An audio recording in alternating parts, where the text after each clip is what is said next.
তুমি তো অনেক ক্লান্ত, আজ আমি তোমার মাথায় তেল মালিশ করে দেই, চাচি বলল নরম গলায়। তার হাত যখন আমার চুলে আলতো করে ঘুরছিল, আমার গায়ে এক অন্যরকম অনুভূতি হচ্ছিল। কিছুক্ষণ পর তার হাত আমার পিঠের দিকে নামল।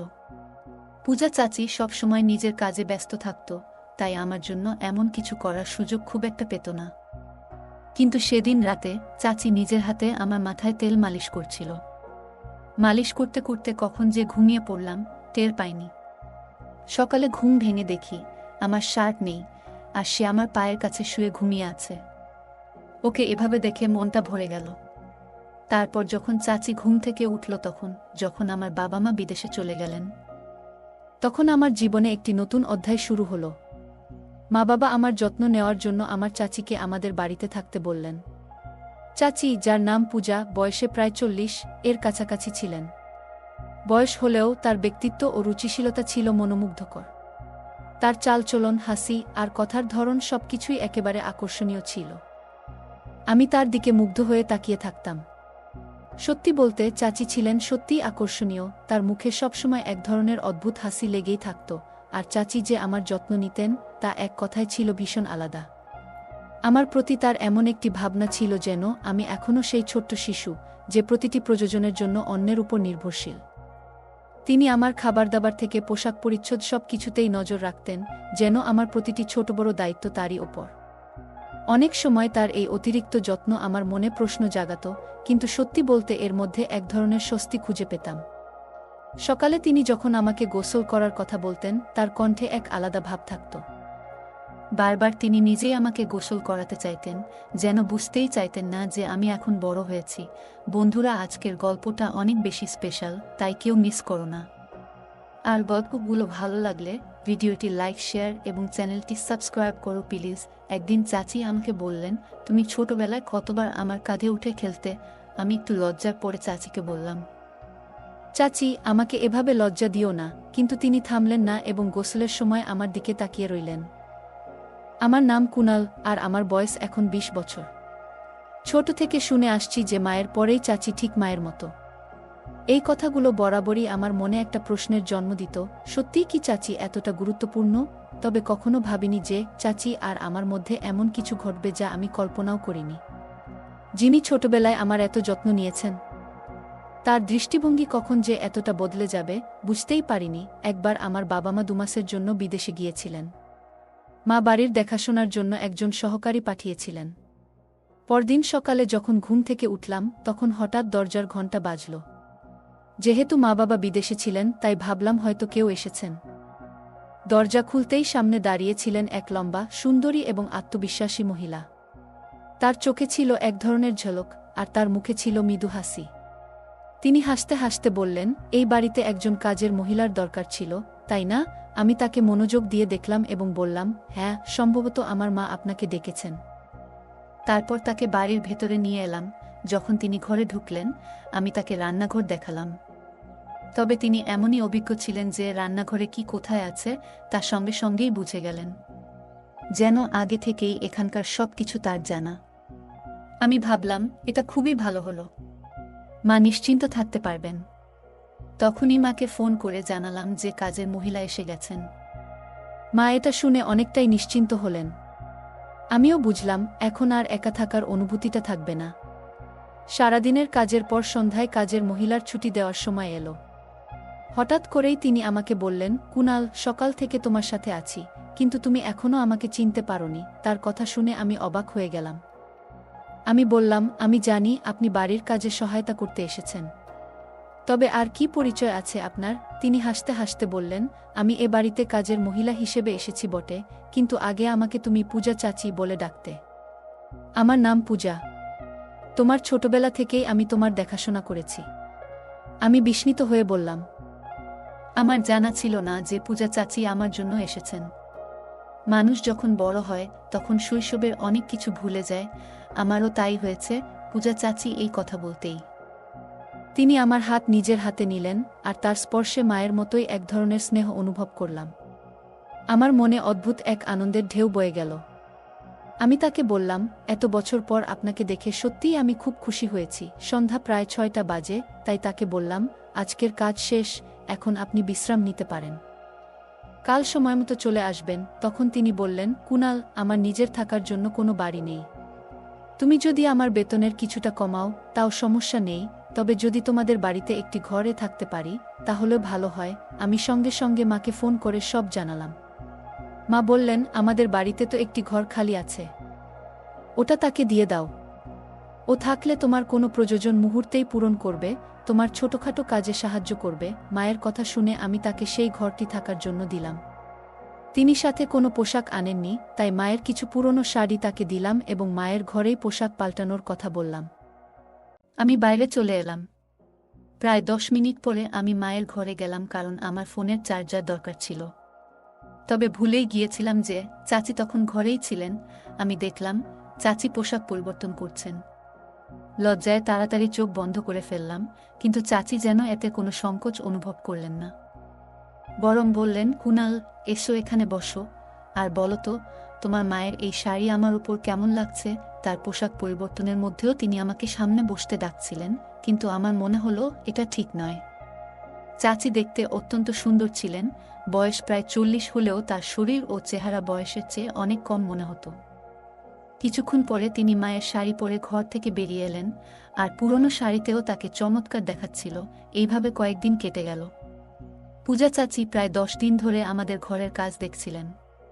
একদিন তিনি আমার ছোটবেলার অনেক স্মৃতি শোনালেন, যেগুলো শুনে আমিও নিজের শৈশবে ফিরে গেলাম। সেই ছোট্ট ছেলেটা যে সব সময় মোবাইল নিয়ে ব্যস্ত থাকত, এবার নিজের ছোটবেলার কথা ভাবতে লাগল।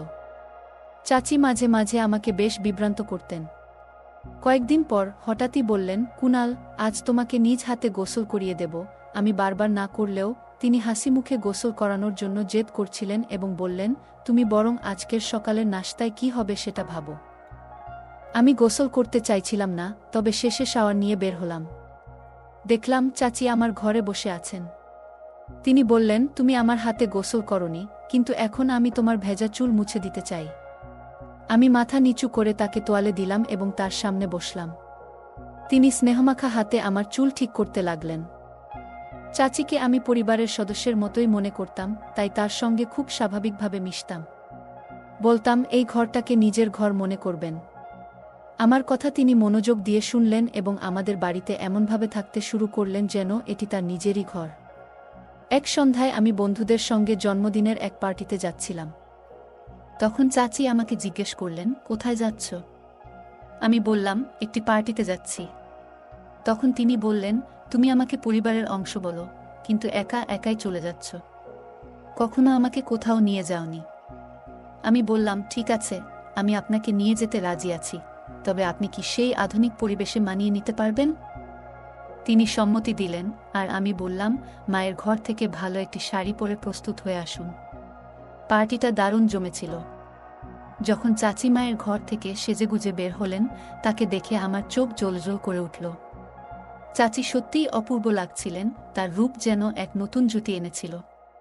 আমি সবসময় ভেবেছিলাম তার বয়সের ছাপ পড়েছে, কিন্তু সেদিন তাকে দেখে মনে হলো তিনি যেন আরও সুন্দর, আরও উজ্জ্বল। তিনি পুরো শাড়ি নয়, বরং আধা শাড়ি পরে এসেছিলেন এবং নিজেকে মডেলের মতোই সাজিয়েছিলেন। সাধারণ শাড়িতেও তিনি একদম অন্যরকম লাগছিলেন, যেন তার বয়স 40 নয়, আরও অনেক কম। চাচিকে সেদিন দেখে আমার চোখ লজ্জায় নিচু হয়ে গেল। তিনি হিল পরা অবস্থায় আমার দিকে আসছিলেন। হঠাৎই হিলের কারণে পা ফসকে গিয়ে তিনি আমার উপর পড়ে গেলেন। তার ঘ্রাণ আমার চারপাশে ছড়িয়ে পড়ল, আর আমি একটু অস্বস্তি অনুভব করতে লাগলাম। চাচি তখনও উঠে দাঁড়াচ্ছিলেন না, বরং আমার উপরেই ছিলেন এবং আমাকে শক্ত করে ধরে রেখেছিলেন। আমার মনে এক অদ্ভুত অনুভূতি কাজ করছিল। ঠিক সেই মুহূর্তে চাচি নিজেকে সামলে নিলেন, আর আমি যেন হুঁশ ফিরে পেলাম। আমি নিজেকে একটু সরিয়ে নিলাম এবং তাকে বললাম, আপনি এমনভাবে সাজগোজ করেছেন যে মডেলের মতোই লাগছে, কিন্তু হিল পরার দরকার নেই, নয়তো প্রতিটি ধাপেই আপনাকে সামলাতে হবে। তিনি হিল একপাশে রেখে মায়ের ফ্ল্যাট স্যান্ডেল পরে নিলেন। আমরা যখন বের হলাম, তখনও আমার চোখ চাচি উপরেই ছিল। পার্টিতে পৌঁছানোর পর আমার বন্ধুরা চাচিকে দেখে ভেবেছিল তিনি আমার বান্ধবী। তার উপস্থিতিতে এমন আকর্ষণ ছিল যে সবাই ধরে নিয়েছিল তিনি আমার সঙ্গী। চাচি এই ভুল ধারণা ঠিক করার বদলে আরও মজার পরিবেশ তৈরি করলেন। তিনি বন্ধুদের সকলকে বললেন আমি কুণালের বন্ধু। পরে পার্টি শেষে তাকে জিজ্ঞাসা করলাম, আপনি এভাবে পরিচয় দিলেন কেন? তখন তিনি মুচকি হেসে বললেন, তোমার মুখটা দেখার মতো ছিল যখন বন্ধুরা ভাবছিল আমি তোমার বান্ধবী। যদি এতে তোমার সমস্যা হয় তবে আমি দুঃখিত। আমি হেসে বললাম, মাফ চাওয়ার কিছু নেই, আপনি যা করেছেন ঠিকই করেছেন। তখন তিনি বললেন, তোমাকে ছোটবেলা থেকে চিনি। যখন তুমি মাত্র 2 বছর বয়সী ছিলে, তোমার স্বভাবও খুব ভালো জানি। তার কথা শুনে আমি হেসে উঠলাম। এরপর তিনি সোজাসুজি বললেন, আমাদের বন্ধুত্বের প্রসঙ্গ যখন উঠল, তাহলে এখন সত্যিই তোমার বন্ধু হয়ে যাই। আমি মজা করে বললাম, এখন আপনাকে চাচি বলার সময়ও পেরিয়ে গেছে, আর আপনারও আমার চাচি হওয়ার বয়স পেরিয়ে গেছে। তিনি মৃদু হেসে বললেন, তাহলে পূজা বলেই ডাকো। যদিও তার বয়স ছিল 40, তাকে পূজা নামে ডাকতে প্রথমে একটু লজ্জা লাগছিল, কিন্তু তিনি এমনই তরুণী ও আকর্ষণীয় লাগছিলেন যে মুখ থেকে আপনা থেকেই বেরিয়ে এলো, পূজা। শব্দটি শেষ হওয়ার পর সে যেন নতুন নববধূর মতো লজ্জায় মুখ লুকিয়ে ফেলল। এরপর আমরা কথা বলতে বলতে বাড়ি পৌঁছালাম এবং দুজনেই ক্লান্ত ছিলাম বলে যার যার ঘরে চলে গেলাম। পরের দিন সকালে কলেজে যাওয়ার জন্য কোনো শার্টটি পরব ঠিক করতে পারছিলাম না। ঠিক তখনই মাকে ফোন করে জানতে চাইলাম কোনো শার্টটি পরা উচিত। ঠিক তখনই পূজা ঘরে ঢুকল। সে আমাকে ফোন রাখতে বলল এবং বলল, তোমার পূজা যখন বাড়িতেই আছে তখন মাকে ফোন করে জ্বালানোর কি দরকার? তুমি কি পরবে আর কি পরবে না, এখন থেকে সেই দায়িত্ব আমার। আমার পছন্দ এতটাও খারাপ নয়। তারপর পূজা নিজের পছন্দের একটি শার্ট বের করে আমাকে দিল। শার্টটি পরে আমি কলেজের উদ্দেশ্যে বেরিয়ে পড়লাম। সেই রাতে পূজা আমার ঘরে এলো এবং বলল, তুমি অনেক ক্লান্ত হয়ে পড়েছ, তাই আজ আমি তোমার মাথায় তেলের মালিশ করে দেই। তার হাত যখন আমার চুলে ঘুরতে লাগলো, আমার গায়ে কাঁটা দিয়ে উঠল। তারপর আস্তে আস্তে তার হাত আমার পিঠে চলে গেল। মা এত ব্যস্ত থাকতেন যে এইভাবে সময় নিয়ে কখনো তেল মালিশ করে দেওয়া তার পক্ষে সম্ভব ছিল না। ঠিক মনে পড়ে না মা কবে শেষবার আমার মাথায় তেল মেখে দিয়েছিলেন। পূজা তার কাজে এতটাই ব্যস্ত থাকতেন যে কখনো নিজে থেকে সময় নিয়ে আমার জন্য কিছু করার সুযোগ পেতেন না। কিন্তু সেদিন রাতে পূজা তার নিজের হাতে আমার মাথায় তেলের মালিশ করছিল। মালিশ করার সময় কখন যে গভীর ঘুমে তলিয়ে গিয়েছিলাম বুঝতেই পারিনি। পরের দিন সকালে ঘুম থেকে উঠে দেখি পূজা আমার পায়ের কাছে শুয়ে আছে। তাকে জাগিয়ে হেসে বললাম, তুমি আমার পায়ের কাছে কি করছো? পূজা চাচি মুচকি হেসে বলল, গত রাতে তোমাকে মালিশ করতে করতে আমারও ঘুম চলে এসেছিল। সকালে পূজা হঠাৎ এক প্রশ্ন করল যা আমাকে ভেবে দেখতে বাধ্য করল। সে বলল, গত রাতে যখন তোমার কাঁধে হাত রেখেছিলাম তুমি এত তাড়াতাড়ি ঘুমিয়ে পড়লে। তোমার মা কি কখনো তোমার মাথায় মালিশ করতেন না বা সময় পেতেন না? আমি সরাসরি কিছু বলিনি, কারণ জানতাম মা তার কাজ নিয়ে সবসময় ব্যস্ত থাকেন। তাই পরিবর্তে বললাম, না না, আমার মা সবসময় আমার যত্ন নেন, এমন কিছু নয়। পূজা হেসে মাথা নাড়ল এবং বাইরে চলে গেল। এরপর আমরা দুজন একসঙ্গে নাস্তার টেবিলে বসলাম। এমন সময় কলিং বেল বাজল এবং দেখি মা বাবা দুজনেই বাড়ি ফিরে এসেছেন। তাদের দেখে আমি খুব খুশি হলাম। বাড়িতে ঢুকতেই দেখলাম বাবার দৃষ্টি পূজা চাচির উপর আটকে আছে, যেন এক নতুন আলো তাকে দেখছেন। পূজা সেদিন এত সুন্দর লাগছিলেন যে বাবার দৃষ্টি তার উপর থেকে সরছেই না। বাবাকে একটু অন্যদিকে মনোযোগ দিতে আমি তার কাছে গিয়ে তাকে আলিঙ্গন করলাম। মা পূজাকে ভালোভাবেই চিনতেন, তাই মা পূজাকে আলিঙ্গন করলেন। সেদিন রাতে খাওয়ার সময় দেখলাম বাবা আবারও পূজার দিকে অন্যরকমভাবে তাকিয়ে আছেন। কেন তিনি তাকে এত মনোযোগ দিয়ে দেখছেন সেটা বুঝতে পারছিলাম না, কিন্তু এইভাবে তাকানোতে আমার একটু অস্বস্তি হচ্ছিল। রাতের খাবার শেষে বাবা তার ঘরে চলে গেলেন, আর পূজা তখন রান্নাঘর পরিষ্কার করেছিলেন। কাজ শেষ করে তিনিও তার ঘরে চলে গেলেন। কিছুক্ষণ পর আমি তার ঘরে গেলাম, কারণ সেদিন আমাদের মধ্যে কিছু কথা হয়নি। আমাকে হঠাৎ ঘরে দেখে পূজা একটু অবাক হয়ে গেলেন। আমি হাসতে হাসতে বললাম, এত অবাক হওয়ার কি আছে?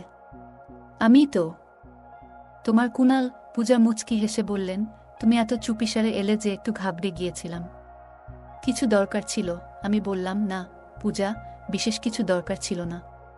সেদিন তেমন কথা বলা হয়নি, তাই ভাবলাম একটু দেখা করে যাই। পূজা হাসতে হাসতে বললেন, ঠিক আছে, যখনই দরকার পড়ে আমাকে ফোন করো, আমি তোমার জন্যই এখানে আছি। তার কথায় আমি হাসলাম এবং তারপর ঘর থেকে বেরিয়ে এলাম। পরদিন সকাল হয়ে গেল। তখনও আজ সকাল 10টা বেজে গেলেও নাস্তা তৈরি ছিল না। সাধারণত পূজা প্রতিদিন সকাল 8টায় আমার জন্য নাস্তা নিয়ে আসে, কিন্তু আজ 9টা পেরিয়েও সে কিছু আনেনি। তখন আমি রান্নাঘরে গেলাম দেখতে কি হচ্ছে। সেখানে গিয়ে দেখলাম পূজা মাথা নিচু করে চুপচাপ দাঁড়িয়ে আছে, গভীর চিন্তায় ডুবে আছে। আমি অবাক হয়ে জিজ্ঞাসা করলাম, কি হয়েছে? পূজা ধীরে ধীরে বলল, তোমার বাবা। আর তখনই বাবা রান্নাঘরে ঢুকে পড়লেন। পূজা তার মুখ আমার দিক থেকে সরিয়ে নিল। গতকাল থেকে বাবা পূজার দিকে অন্যরকমভাবে তাকাচ্ছিলেন, যা আমার নজর এড়ায়নি। পূজা কেবল আমার আত্মীয় নন, তিনি আমার খুব কাছের একজন বন্ধু হয়ে উঠেছেন, এবং আমি তার সাথে এমন কোনো আচরণ সহ্য করতে পারি না। আমার মনে প্রশ্ন জাগছিল, একদিনের মধ্যে এমন কি হয়েছে যে পূজা এতটা অস্বস্তিতে পড়ে গেল। রাতে শুতে গেলাম, কিন্তু মনটা অস্থির ছিল। কিছুক্ষণ পর ভাবলাম পূজার ঘরে গিয়ে দেখে আসা উচিত। তার ঘরের দরজার কাছে পৌঁছে দেখি বাবা ইতিমধ্যেই সেখানে আছেন এবং পূজার হাতে কিছু টাকা দিচ্ছেন। কেন হঠাৎ এত টাকা দিচ্ছেন সেটা বুঝতে পারলাম না, তবে মনে অস্বস্তি বাড়তে লাগলো। সামনের দৃশ্য দেখে আমার মনে প্রশ্ন জাগল। পূজা বাবাকে বলছিল, যতক্ষণ না আমি কুণালের সাথে কথা বলবো আমি এই বাড়ি ছাড়ব না। আমার মনে হতে লাগলো হয়তো সে আমাকে ভালোবেসে ফেলেছে। আর দেরি না করে আমি সরাসরি তার ঘরে ঢুকে পড়লাম। বাবাকে জিজ্ঞাসা করলাম, আপনি এখানে পূজার সাথে কি করছেন? আমার প্রশ্ন শুনে মাও ঘরে এসে ঢুকলেন। আমাকে দেখে মা ও বাবার মুখের ভাব কেমন যেন বদলে গেল। মা বাবা আমাকে বলতে লাগলেন, তুমি নিজের ঘরে ফিরে যাও। আমি প্রতিবাদ করে বললাম, আমি আর শিশু নই। আমি জানতে চাই এখানে আসলে কি ঘটছে এবং আপনি পূজার সাথে কি করেছেন। ঠিক তখনই পূজা আমার কাছে এসে আমাকে জড়িয়ে ধরে কাঁদতে লাগলো। সে বলল, কুণাল, এই বাড়িতে তুমি একমাত্র ব্যক্তি যে আমাকে বোঝে। এখানে আসার পর থেকে তোমাকে অনেক কিছু বলতে চেয়েছি, কিন্তু কিছু কারণে চুপ ছিলাম। পূজার কথায় আমি অবাক হলাম আর তাকে আমার পাশে টেনে নিলাম। মা বাবার সামনে তাকে সান্ত্বনা দিয়ে বললাম, যদি কোনো নিরীহ মানুষের সাথে অন্যায় হয়ে থাকে আমি তা সহ্য করব না। তখন মা পূজাকে বললেন, তুমি চুপ থাকাই ভালো, আর এখান থেকে চলে যাও। কিন্তু পূজা উত্তেজিত হয়ে মায়ের দিকে তাকিয়ে বলল, আজ আর চুপ থাকব না, আমি কুণালকে সব সত্যি বলব। সে আমার দিকে ফিরে বলল, কুণাল, তুমি তোমার এই মা বাবার সন্তান নও। তোমার আসল মা তানিয়া, সে আমার বড় বোন। কয়েক বছর আগে সে এই বাড়িতে কাজ করত এবং দুজন যমজ সন্তানের জন্ম দিয়েছিল। তোমার বাবা তাদের একজনকে তোমার দত্তক হিসেবে নিয়েছিলেন, আর আমি এখন তোমার ভাইয়ের যত্ন করি। তোমাকে ভালোভাবে দেখাশোনা করার জন্য আমি এখানে আছি। এই কথা শুনে আমার মনে নতুন প্রশ্ন তৈরি হলো। আমি পূজাকে দূরে সরিয়ে দিয়ে বললাম, আমি আপনার কথায় বিশ্বাস করি, আপনি আমার মায়ের মতোই, কিন্তু আমি নিজের জীবন নষ্ট করতে চাই না। আপনি যে বলছেন তারা আমার আসল বাবা মা নন, আমি তা মেনে নিতে পারি না। তাদের প্রতি আপনার অভিযোগ সত্যিই আমার ভালো লাগছে না, কারণ তারা আমাকে নিজের সন্তানের মতোই ভালোবাসা ও যত্নে বড় করেছেন। আমি সব জানলেও এতে আমার কোনো আপত্তি নেই, কারণ তারা আমাকে এমন এক জীবন দিয়েছেন যা আমি কখনো কল্পনাও করতে পারিনি। এরপর মা বাবা সিদ্ধান্ত নিলেন যে পূজাকে পুলিশের হাতে তুলে দেবেন, তবে আমার যমজ ভাইয়ের জন্য তাকে ক্ষমা করলেন, কারণ সে এখন পূজার কাছে রয়েছে। কয়েক বছর আগে পূজা আমার মা বাবার কাছ থেকে কিছু টাকা নিয়েছিল। আমার জন্মের পর আমার আসল মায়ের মৃত্যু হয়েছিল, আর পূজা তখন আমার বড় ভাইয়ের দেখাশোনা করছিল। কিন্তু দুর্ভাগ্যবশত সে ভাইকে সঠিকভাবে বড় করেনি। ভাই খারাপ পথে চলে গিয়েছিল এবং তার জীবন বিপদে পড়েছিল। সে চুরি করত, নানাভাবে মজা করত, আর এখন আবার আমার মা বাবার কাছ থেকে টাকা আদায়ের চেষ্টা করছিল। কিছু গয়নাও সে চুরি করেছে, কিন্তু তাতেও সে সন্তুষ্ট ছিল না। পূজা আমার মা বাবার কাছে 20 লাখ টাকার দাবি করেছিল, কিন্তু এবার মা বাবা তাকে স্পষ্টই না করে দেন। তখন সে তাদের হুমকি দিতে শুরু করে। মা বাবা তাকে কিছু টাকা দিয়ে বাড়ি থেকে চলে যেতে বললেন। পূজা আমাকে নিজের প্রতি বিশ্বাসী করাতে চেয়েছিল, আমাকে মায়ায় ফাঁসাতে চেয়েছিল, কিন্তু তার আসল চেহারা প্রকাশ পাওয়ায় আমার মনের সমস্ত ভালোবাসা ফিকে হয়ে গেল। কয়েক বছর আগে আমার মা বাবা আমাকে দত্তক নেয়ার জন্য পূজাকে টাকা দিয়েছিলেন, কিন্তু সেই টাকা পূজা সঠিকভাবে ব্যবহার করতে পারেনি। সে আমার বড় ভাইকেও সঠিকভাবে বড় করতে পারেনি। যদি সময়মতো সে সেই টাকার মূল্য দিত এবং সঠিক যত্ন নিত, তাহলে হয়তো আজ আমার বড় ভাই ভালো পথে থাকত। কিন্তু পূজা না তাকে সঠিক শিক্ষা দিয়েছে, না তাকে সঠিক দিশা দেখিয়েছে। তাই মা বাবা তাকে আমাদের জীবন থেকে দূরে সরিয়ে দেন এবং আমার বড় ভাইকেও দত্তক নেন, তাকে নিজের সন্তানের মতো বড় করেন। আমি আমার মা বাবার প্রতি অত্যন্ত কৃতজ্ঞ, যারা আমাকে এবং আমার ভাইকে এত সুন্দর জীবন দিয়েছেন। যদি সময়মতো পূজার আসল চেহারা না জানতাম, তাহলে হয়তো তার মায়ের জালে পড়ে জীবনটা নষ্ট হয়ে যেত। কিছু মানুষ অর্থের লোভে সম্পর্কের মর্যাদা ভুলে যায়। সম্পর্কের মর্যাদা এবং সম্মান বজায় রাখা আমাদের জীবনের অন্যতম গুরুত্বপূর্ণ ও মূল্যবান নীতি। প্রতিটি সম্পর্কের একটি স্বতন্ত্র অর্থ এবং উদ্দেশ্য থাকে। সম্মান, বিশ্বাস এবং শালীনতা ছাড়া কোনো সম্পর্ক সত্যিকার অর্থে সুখ এবং সন্তুষ্টির উৎস হতে পারে না। এই গল্পটি আমাদের শেখায় যে পারিবারিক ও সামাজিক সম্পর্কগুলিতে সীমারেখা মেনে সেগুলিকে সততা ও মর্যাদার সাথে পালন করা উচিত, যাতে তারা দীর্ঘস্থায়ী ও সন্তোষজনক থাকে। এই গল্পের মাধ্যমে দেখানো হয়েছে, পরিবারে আমরা একে অপরের পাশে থেকে সহায়তা করি, যত্ন নিই। তবে যদি পরিবারের কোনো সদস্য তার দায়িত্ব বা ভূমিকা থেকে বিচ্যুত হয়, তাহলে সম্পর্কের মূল উদ্দেশ্যই ক্ষতিগ্রস্ত হয়।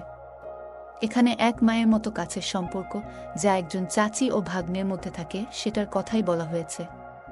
একজন চাচি তার ভাগ্নের প্রতি যত্ন, স্নেহ এবং সঠিক দিশা দেওয়ার দায়িত্ব পালন করেন। কিন্তু যখন এই সম্পর্কের মধ্যে লোভ বা স্বার্থ ঢোকে, তখন সেই সম্পর্কের পবিত্রতা এবং মর্যাদায় আঘাত লাগে। এই গল্পটি আমাদের বুঝতে সাহায্য করে যে প্রতিটি সম্পর্কের নিজস্ব সীমারেখা আছে এবং সেই সীমার মধ্যে থেকে সম্পর্ক বজায় রাখা জরুরি। পরিবারের প্রতিটি সদস্যের প্রতি সম্মান ও ভালোবাসা থাকা উচিত, যা একটি মজবুত ও বিশ্বাসযোগ্য বন্ধন গড়ে তোলে। যদি সেই বন্ধনে সন্দেহ বা অবিশ্বাস আসে, তবে সম্পর্কটি ভেঙে যাওয়ার পথে চলে যায়। তাই প্রতিটি সম্পর্ককে তার সঠিক স্থানে রাখা প্রয়োজন, যাতে পরিবারের প্রতিটি সদস্য নিরাপদ ও মর্যাদাপূর্ণ বোধ করে। এছাড়াও, যখন আমরা কোনো সম্পর্কে থাকি, তখন আমাদের ভাবনা, অনুভূতি এবং কাজগুলিতে স্বচ্ছতা থাকা জরুরি। যদি কোনো সম্পর্ক স্বার্থ, লোভ বা অন্য কোনো খারাপ উদ্দেশ্যে পরিচালিত হয়, তবে সেটি কখনোই সঠিক পথে এগোতে পারে না। এই গল্পটি আমাদের শেখায় যে সম্পর্কগুলি শুধুমাত্র বাইরে নয়, আমাদের নিজেদের মধ্যে মূল্যায়নের প্রভাব ফেলে। যখন আমরা সম্পর্কের মর্যাদা ও নীতিমালা লঙ্ঘন করি, তখন তা শুধু আমাদের সমাজে নয়, আমাদের নিজেদের কাছেও অপমানজনক হয়। তাই প্রতিটি সম্পর্ককে সম্মান এবং দায়িত্ববোধ দিয়ে পালন করা উচিত। এই গল্পে চাচির চরিত্র এমন এক আদর্শ প্রতীক, যা দেখায় কিভাবে সম্পর্কের যত্ন নেওয়া এবং তাদের সম্মান বজায় রাখা আমাদের কর্তব্য। যেভাবে তিনি তার ভাগ্নাকে যত্ন সহকারে কাছে টেনেছেন এবং তার দায়িত্ব নিয়েছেন, তা নিঃসন্দেহে প্রশংসনীয়। তবে যদি কোনো সম্পর্কের মধ্যে আবেগজনিত দ্বন্দ্ব দেখা দেয়, তখন উচিত সেই সমস্যার যথাযথ সমাধান খুঁজে বের করা, তা ভুল ভাবনায় প্রভাবিত না হয়ে। এই গল্পের আবেগময় দ্বন্দ্ব আমাদের বোঝায় যে জীবনে এমন সময় আসে যখন আমাদের নিজেদের আবেগকে নিয়ন্ত্রণে রাখা উচিত এবং ভুল পথে না ভেসে সমাধানের চেষ্টা করা উচিত। তাছাড়া এই গল্পটি আমাদের শেখায় যে অনেক সময় সম্পর্কের মধ্যে কিছু দূরত্ব বজায় রাখাও প্রয়োজনীয় হতে পারে। এখানে দূরত্ব মানে নেতিবাচক কিছু নয়, বরং এটি একটি সীমারেখার প্রতীক, যাতে সম্পর্কের মধ্যে ভুল বোঝাবুঝির অবকাশ না থাকে। প্রতিটি সম্পর্কের মধ্যেই এমন কিছু শিক্ষা থাকে যা আমাদের জীবনের মূল্যবান গুণাবলীর কুনাল ঘটায়। যতক্ষণ পর্যন্ত সম্পর্কের মর্যাদা অক্ষুণ্ণ থাকবে, ততক্ষণ পর্যন্ত তাদের প্রভাবও ইতিবাচক থাকবে।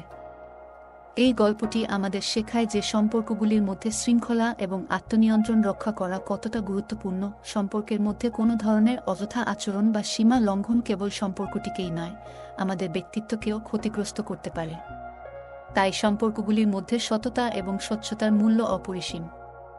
যখন আমরা সম্পর্কের সীমা এবং মর্যাদা বজায় রাখি, তখন আমাদের সমাজে একটি ইতিবাচক পরিচিতি তৈরি হয় এবং সম্পর্কগুলি সত্যিকারের আনন্দের উৎস হয়ে ওঠে। এই গল্পের মূল শিক্ষাটি হল, প্রতিটি সম্পর্কেরই নিজস্ব মর্যাদা আছে এবং তার প্রতি সম্মান দেখানো আমাদের কর্তব্য। যখন আমরা এই দায়িত্ব পালন করি, তখন জীবনে সুখ এবং শান্তি আসে।